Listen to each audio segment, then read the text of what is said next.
Shalom semuanya, puji Tuhan. Kita kembali bersyukur kepada Tuhan untuk pemeliharaan Tuhan di sepanjang hari ini. Tentunya hari ini adalah hari weekend, hari Sabtu tanggal 10 Februari 2024.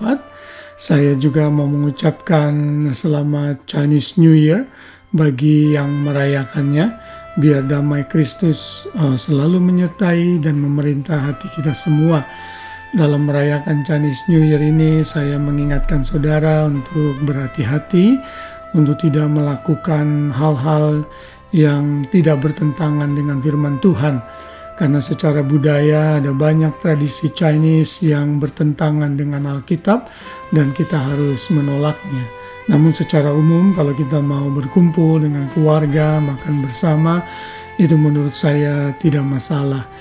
Dan sekarang sebelum saudara tertidur nyenyak, setelah mungkin saudara sibuk mengunjungi family bagi yang Chinese atau melakukan aktivitas yang lain, spend time dengan keluarga masing-masing, kita sekarang siap beristirahat untuk tertidur dengan lelap dan merecover diri kita atau kesehatan kita dengan mekanisme yang Tuhan berikan.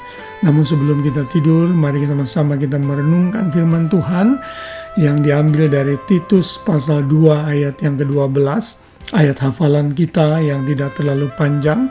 Ayat ini berbunyi demikian: Ia mendidik kita supaya kita meninggalkan kefasikan dan keinginan-keinginan duniawi, dan supaya kita hidup bijaksana, adil dan beribadah di dalam dunia sekarang ini. Titus 2 ayat 12. Sekali lagi saya bacakan.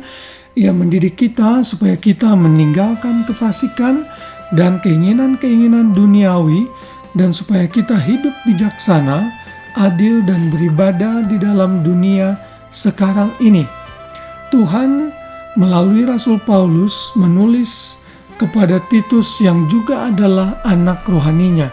Kalau kita membaca surat Titus ini dari pasal-pasal awal, kita tahu bahwa Titus sempat melayani bersama-sama dengan Paulus di Pulau Kreta.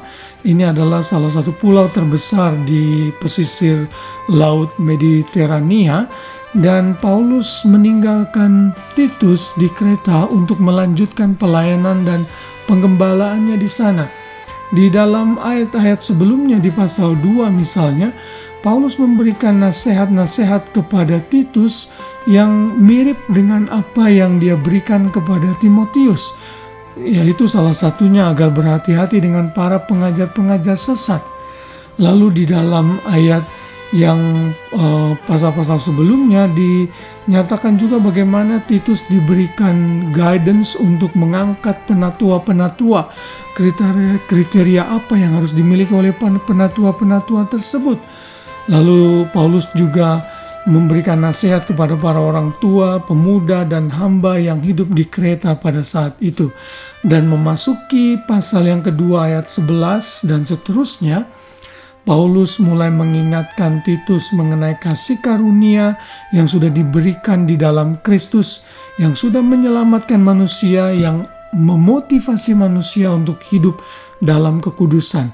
Dan salah satunya adalah di dalam ayat yang kita baca malam hari ini. Di dalam ayat yang ke-12 kita diingatkan, bila saudara dan saya sudah lahir baru, kita harus meninggalkan kefasikan, keinginan-keinginan duniawi, namun kita harus hidup bijaksana, adil, dan beribadah di dalam dunia sekarang ini. Sekali lagi kata ibadah muncul di dalam renungan kita, dan ini pun mengacu kepada kesalehan dan kekudusan hidup. Jadi nasihat Paulus ini untuk anak rohaninya juga adalah nasihat untuk kita semua. Kalau kita mengaku sudah diselamatkan oleh karena kasih karunia semata-mata, yaitu di dalam ayat 11, maka dalam ayat 12 kita harus meninggalkan kefasikan, keinginan duniawi, namun kita harus hidup bijaksana, adil, dan beribadah menyembah kepada Tuhan. Seluruh gaya hidup kita harus kita berikan untuk kemuliaan nama Tuhan dan menjadi berkat. Apa alasannya kita mesti melakukan semua itu? Alasannya ada di dalam ayat 13. Karena kita sekarang sedang menantikan penggenapan pengharapan kita yang penuh bahagia, penyataan kemuliaan Allah yang Maha Besar, Juru Selamat kita Tuhan Yesus. Karena Tuhan Yesus sudah mau datang, dan untuk mempersiapkan diri menyambut kedatangannya, tidak ada hal yang lebih baik selain kita hidup menjauhi kefasikan, keinginan-keinginan duniawi, dan segala dosa yang menghimpit kita.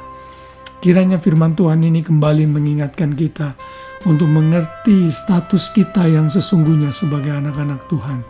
Terutama sebelum kita tidur dan beristirahat sepanjang malam, ini menjadi poin reflection bagi kita semua, agar kita improve di dalam kepribadian kita, improve di dalam pengenalan kita akan Tuhan, dengan hidup makin memuliakan Tuhan, menjauhi keduniawian, menjauhi kefasikan, dan hidup dalam kekudusan yang sesungguhnya.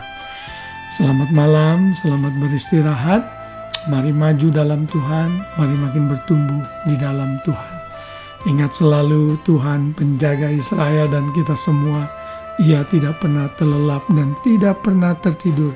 Ia selalu memberkati dan menjaga kita, bahkan saat kita sedang istirahat. Kiranya kita semua bisa beristirahat dalam naungan Tuhan yang Maha Tinggi. Biar kasih Tuhan dan damai Kristus menyertai dan ada di dalam hati kita semua. Shalom dan selamat